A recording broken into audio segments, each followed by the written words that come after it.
জয়গুরু সবাইকে।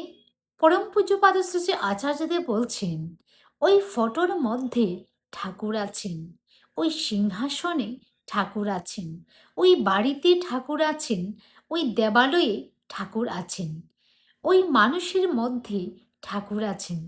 এইটাকে খুঁজে যে দেখে সেই অজ্ঞানী, আর জ্ঞানী সেই যে বলে আমার মধ্যে ঠাকুর আছে।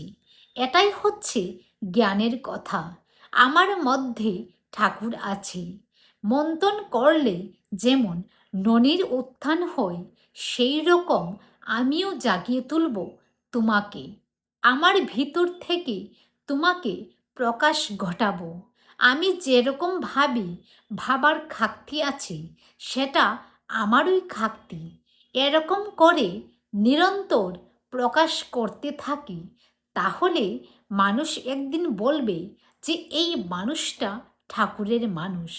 এর চলা বলা করা প্রত্যেকটা ঠাকুরের মতন।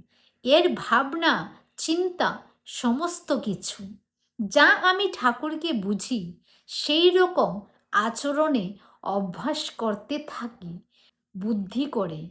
করতে করতে একদিন সেটা সংস্কারে পরিণত হবে।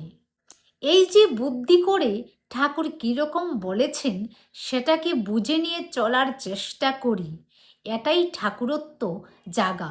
এই ঠাকুরত্ব না জাগলে কেহ তোমার কেন্দ্র নয়, ঠাকুরও নয়।